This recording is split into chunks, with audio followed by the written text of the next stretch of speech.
जैसा कि last episode में हमने देखा कि जियान को युन सेक्ट का एम्परर पकड़ने की कोशिश कर रहा था और उसने युन सेक्ट फॉर्मेशन भी बना ली थी। लेकिन तभी वहां एक ताकतवर योद्धा आ गया था जिसने एक ही बार में उसकी फॉर्मेशन को तोड़ दिया था। ये ताकतवर योद्धा कई कपड़े पहना है और ये वही योद्धा है जो जियान से तब लड़ा था जब जियान नयन रैन के ग्रैंडफादर को सही करने जा रहा था। जियान समझ जाता है कि उस टाइम ये जियान की ताकत चेक कर रहा था, वो जियान को मारने नहीं आया था। ये ताकतवर आदमी बहुत ज्यादा पावरफुल है और ये दो होंग से भी ऊपर वाली लेवल जिसका नाम दो है उस पर है। ये जियामा एम्पायर का नहीं बल्कि मेनलैंड का है और यहाँ ये जियान को अपने साथ ले जाने आया है। लेकिन युन सेक्ट का एम्परर उसे ले जाने नहीं देता क्योंकि जियान से अब उसे अपना पर्सनल बदला भी लेना था। और जब उनके बीच बहस ज्यादा बढ़ जाती है तो दोनों अपने अपने हथियार निकाल लेते हैं। ताकतवर योद्धा के पास शैडो की डेविल ताकत थी और वो अब उस पर अटैक करता है। युन सेक्ट का एम्परर शैडो मैन पर अपनी फुल ताकत से अपने साथ जो भी उसके साथ हैं उनकी ताकत का यूज करके उस पर अटैक कर देता है। लेकिन शैडो मैन आसानी से उसके हमलों से बच जाता है, जिसके बाद अब शैडो मैन अपने बहुत सारे शैडो क्रिएट करता है और उन सभी को एम्परर से लड़ने के लिए भेज देता है। अब लंबी फाइट के बाद एम्परर बुरी तरह घायल हो जाता है।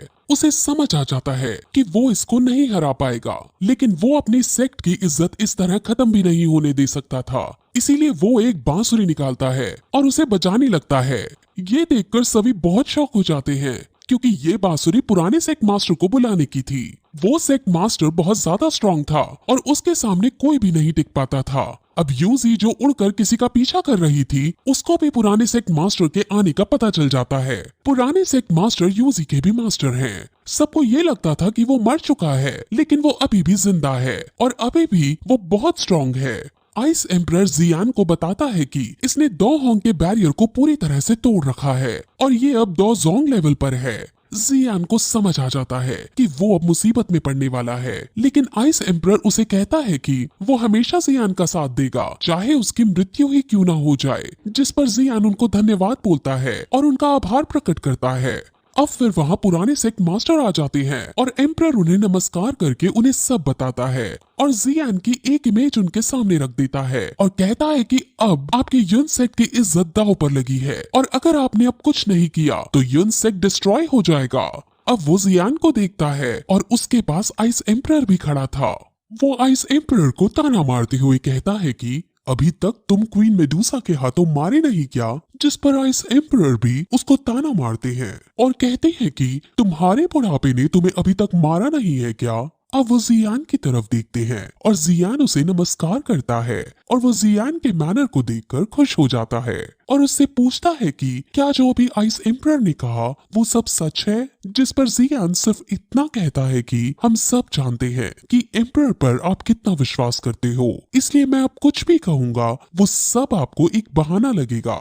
जिस पर पुराना सेक्ट मास्टर ये कहता है कि गलती चाहे किसी की भी हो, लेकिन युन सेक्ट की इज्जत बचाना अब जरूरी है, जिस वजह से तुम यहाँ से बाहर नहीं जा सकते। अब वहाँ फिर शैडो मैन भी आ जाता है और शैडो मैन और उसकी भी बातें होती हैं, जिसमें दोनों एक दूसरे की ताकत का अंदाजा लगाते हैं और शैडो मैन उसको पीछे हटने की धमकी देता है, लेकिन पुराना सेक्ट मास्टर पीछे नहीं हटता और अब ये तीनों उस पर अटैक करने के लिए चले जाते हैं। जियान स्नेक के ऊपर बैठकर आगे बढ़ता है। शैडो मैन उसको जाल में फंसाने की कोशिश करता है और आइस एम्परर उसे आइस से मारने की कोशिश करता है, लेकिन लंबी फाइट के बाद भी वो ओल्ड सेक्ट का कुछ नहीं बिगाड़ पाते और ओल्ड सेक्ट मास्टर उन दोनों को दूर फेंक देता है। अब जियान स्नेक पर बैठकर आगे बढ़ता है और उस पर वार करता है, लेकिन जियान को तो वो सिर्फ अपने पैर से टच करके ही नीचे फेंक देता है और स्नेक काफी कोशिश करती है कि वो जियान को बचा सके, लेकिन ओल्ड सेक्ट मास्टर उसे बिना छुए ही दूर फेंक देता है और स्नेक बहुत ज्यादा घायल हो जाती है।